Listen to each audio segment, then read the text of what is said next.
அடுத்தது எண்ணெய் பலகாரம். எண்ணெய் நல்லதுங்க, ஆனா ரெண்டு விஷயம், கடையில விற்கிற எந்த எண்ணெயும் நல்ல எண்ணெயே முதல்ல கிடையாது. ரெண்டாவது, நமக்கு சாப்பிட தெரியலை. முதல்ல எண்ணெய் பத்தி பார்க்கலாமா? கடையில விற்கிற எந்த ஒரு எண்ணெயும் நல்ல எண்ணெயே கிடையாது. தேங்காய் எண்ணெய் எதுவுமே தேங்காய் எண்ணெய் கிடையாதுங்க, கடலை எண்ணெய் எதுவுமே கிடையாது. யாருக்காவது உண்மையிலேயே எண்ணெய் எல்லாம் பார்க்கணும்னா கிராமத்து பக்கம் போய் தேங்காய் எண்ணெய், தேங்காவை காய வச்சு ஆட்டி வச்சிருப்பாங்களா, இல்ல அரைச்சு வச்சிருப்பாங்களா, அதை எடுத்து வாயில போட்டு மோந்து பாருங்க, உண்மையான அப்பதான் தெரியும். கடையில விற்கிற எந்த ஒரு எண்ணெயும் தேங்காய் எண்ணெயே கிடையாது, நல்லெண்ணெயே கிடையாது. எதுக்கா பண்றாங்க பாருங்க, எக்ஸ்பெல்லர் அப்படிங்கிற ஒரு மிகப்பெரிய மிஷின்ல எல்லாம் போட்டு அரை வச்சு 200 டிகிரிக்கு சூடு பண்ணி 4 முறை அதுல இருக்கிற எல்லா நல்ல பொருளும் போயிடும்.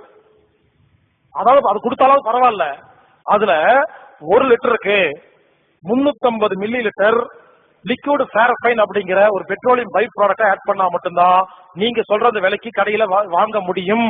இல்லன்னா வருஷம் ஃபுல்லா ஒரே ரேட்டுக்கு ஒரு எண்ணெய் விற்கவே முடியாது. என்ன எல் பாருங்க, ரேட் ஏறி இறங்கிட்டே இருக்கும், தேங்காய் ரேட் ஏறி இறங்கிட்டே இருக்கும். ஆனா கடையில் விற்கிற அந்த எண்ணெய்க்கு மட்டும் ரேட் இறங்க மாட்டேங்குது, ஏற மாட்டேங்குது. அது லேசா ஏறிட்டே இருக்கும், இறங்காது. புரிஞ்சுக்குங்க, அது எண்ணெயே கிடையாதுங்க. அந்த லிக்விட் பாரஃபைன் 1 லிட்டர் எவ்வளவு தெரியுமா? இன்னைக்கு ரேட்டு மிஞ்சி மிஞ்சி போனா ஒரு 15 ரூபா இருக்குங்க, 20 ரூபா அதுக்கு மேல கிடையாது. இப்படி 10 ரூபா ஒரு எண்ணெய நம்ம கிட்ட 250 ரூபாய்க்கு வித்துட்டு இருக்காங்க. கேட்கறக்கு ஆள் இல்ல, யாருக்கும் புரிய மாட்டேங்குது. எண்ணெய் பொறுத்த வரைக்கும் கடையில விற்கிற எந்த ஒரு எண்ணெயும் ஒரிஜினல் எண்ணெயே கிடையாது. உடனே அடுத்து கேட்பீங்க, அப்ப என்ன பண்றதுன்னு சொல்லி கொடுக்குறேன். ஒரிஜினல் நல்லெண்ணெய் எப்படி தயார் பண்றது? மார்க்கெட்டுக்கு போங்க, 20 கிலோ கருப்பு எள்ளு வாங்குங்க. வாங்கும் பொழுது எள் என்ன அரைக்கிறதுக்குன்னே கேட்டு வாங்கணும்.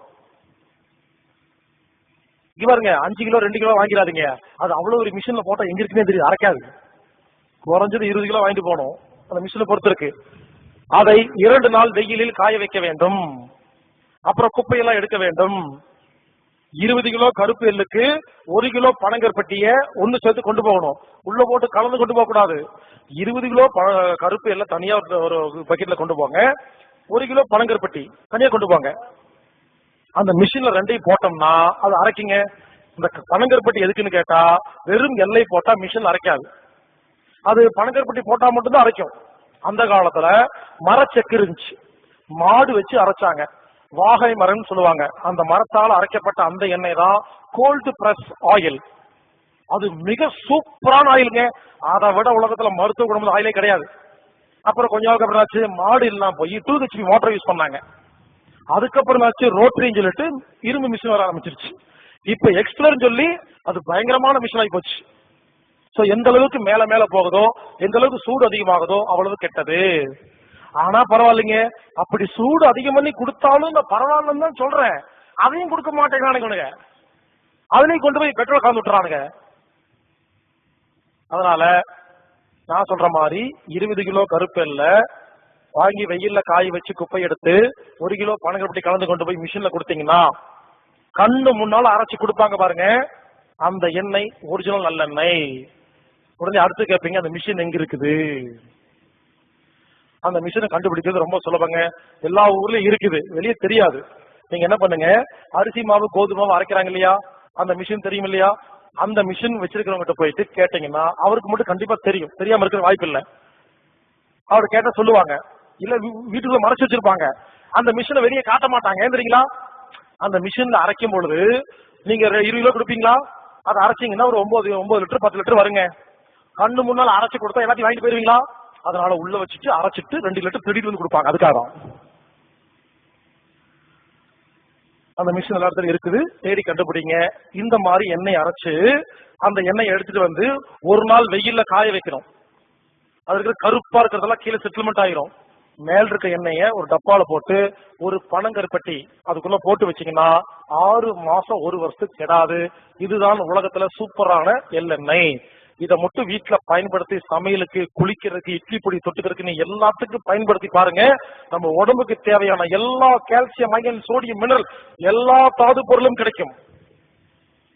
நான் அடிக்கடி ஒரு வெளிநாட்டுக்கு போயிட்டு வருவேங்க. அந்த நாட்டுல ஒருத்தர் வந்தார்.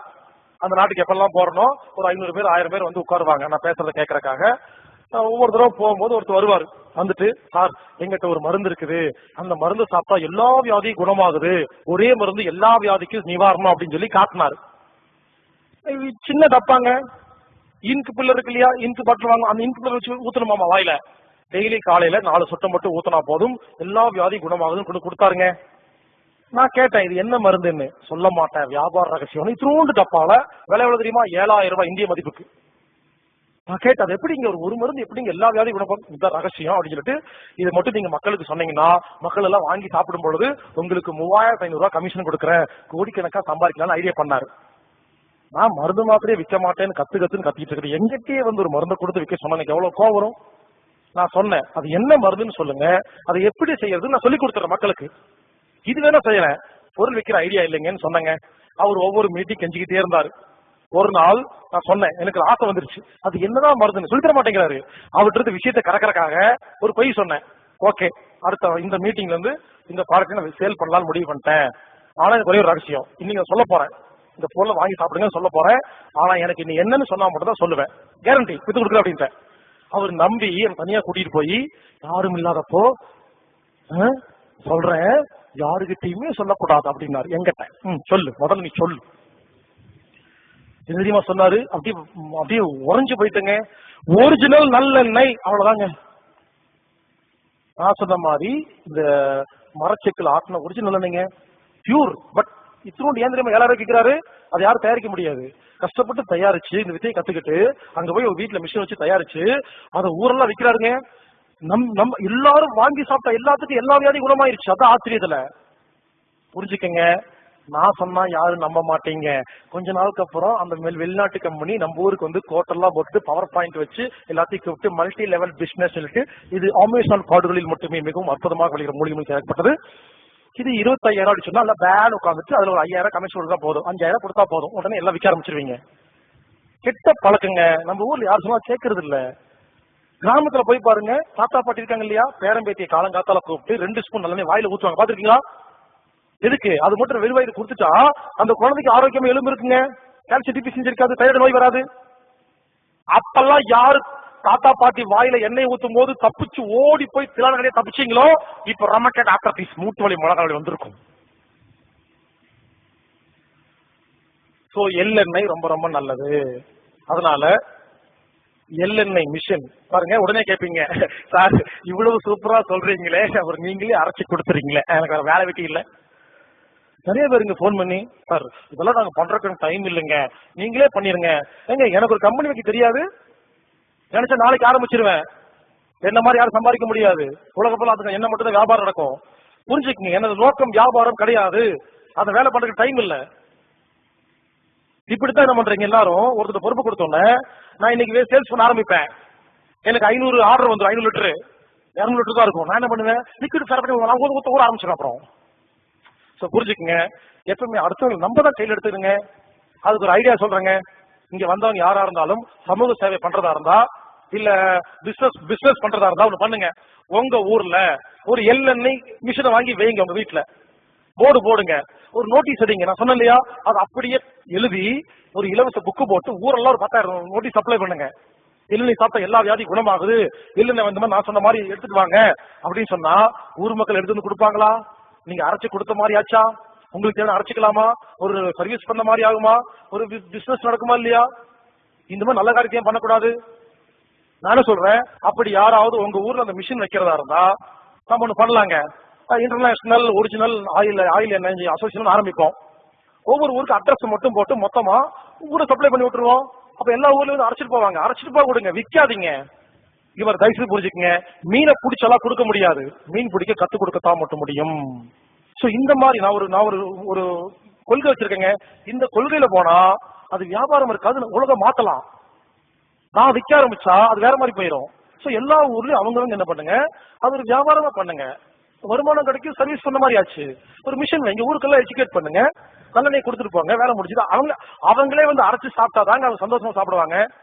அரைச்சு கொடுத்தா தெரியாது, அருமை தெரியாது. சிட்டியில் இருக்கீங்களா, எனக்கு அரைக்க டைம் இல்லையா? எங்க கிராமத்துல எத்தனை பேர் வேலை வெட்டிலாம் சுத்திட்டு இருக்காங்க. உங்க தெரிஞ்சவங்க சொந்தக்காரங்க எவ்வளவு கிராமத்துல, உங்க ஊர் சொந்த ஊர் கண்டிப்பா கிராமத்துல இருக்குமா இல்லையா? உங்க ஊருக்கு ஒரு பாட்டி கிட்ட போய் சும்மா ஒரு பாட்டி கிட்ட போய் 500 ரூபாய் கொடுத்து பாருங்க, அந்த பாட்டி கிடைக்கிற அந்த 100 ரூபாய்க்காக மாசப்பட என்ன செஞ்சு கொடுக்கணும் உங்களுக்கு? இந்த மாதிரி நம்ம யாரும் வேலை வாங்கணும் அவங்க கிட்ட. கிராமத்துல எத்தனை பேர் சும்மா தான் இருக்காங்க? அவங்ககிட்ட போயிட்டாங்க, நீங்க 250 ரூபா 300 ரூபா கொடுத்து என்ன வாங்குறீங்களே கடையில போயிட்டு, அந்த 300 ரூபாய் அவங்ககிட்ட கொடுத்தா சந்தோஷமா நல்லெண்ணெய் தேய்ச்சி கொடுப்பாங்க உங்களுக்கு. ஒரு 100 எக்ஸ்ட்ரா கொடுத்தா போதும். மருந்து மாத்து கொடுக்க செலவுக்கு கிராமத்துல வேலை கொடுக்கலாமா இல்லையா? எனக்கு தெரியாதுங்க. இனிமேல் உங்க வீட்டுல நல்லெண்ணெய் ஒரிஜினல் மட்டும்தான் இருக்க வேண்டும். அதை எவ்வளவு சாப்பிடுறீங்களோ அவ்வளவு ஆரோக்கியம். எலும்பு ஸ்ட்ராங்கா இருக்கும், எலும்பு உடையும், நொறுங்காது. கட்டை எடுத்து அடிச்சா எலும்பு 2ஆ உடையும், நொறுங்காது. எடுத்து ஒட்ட வச்சு புத்தூர் கட்டு போட்டா ஒட்டிக்கும். இப்பெல்லாம் ஏன் நொறுங்கி போயிருது? எலும்புல ஒண்ணுமே இல்ல. ஏன்னா நல்லெண்ணெய் யாருமே சாப்பிடறதே கிடையாது. அதனால எள் எண்ணெய் தயாரிக்கிற மிஷின் யாராவது இருந்துச்சுன்னா அது என்ன ரேட் என்னன்னு பார்த்து எனக்கு போன் பண்ணுங்க, அவங்க ரெஃபர் பண்ணலாம். புதுசா ஒரு மிஷின் வருதுங்க, அது எனக்கு யாராவது கண்டுபிடிச்சு கொடுங்க. அதாவது குட்டி மிஷினா இருக்குது, நான் யூடியூப்ல பார்த்தேன், அதுக்கப்புறம் அதை கண்டுபிடிக்க முடியல. அது என்னன்னா குட்டி மிஷினா இருக்குது, நம்மளே வீட்டுல எண்ணெய் போட்டு கையில சுத்தணும்னா அது உள்ள போய் எண்ணெயா வருது. இந்த மாதிரி சின்ன மிஷின் நான் பார்த்தேன். யாராவது யூடியூப்ல சர்ச் பண்ணி அந்த மிஷின் எந்த கம்பெனி கிடைக்குதுன்னு கண்டுபிடிச்சு எனக்கு சொல்லி சொன்னீங்கன்னா அந்த மிஷின் வாங்க சொல்லி எல்லாத்தையும். அவங்கவுங்க வீட்டுல அன்னைக்கு சும்மா டிவி பாக்குறவங்க உட்காந்து அழுதுட்டு இருக்கும் பொழுது உட்காந்து சுத்தி சுத்துற வேலை முடிஞ்சதா இல்லையா? சோ எண்ணெய் நல்லது.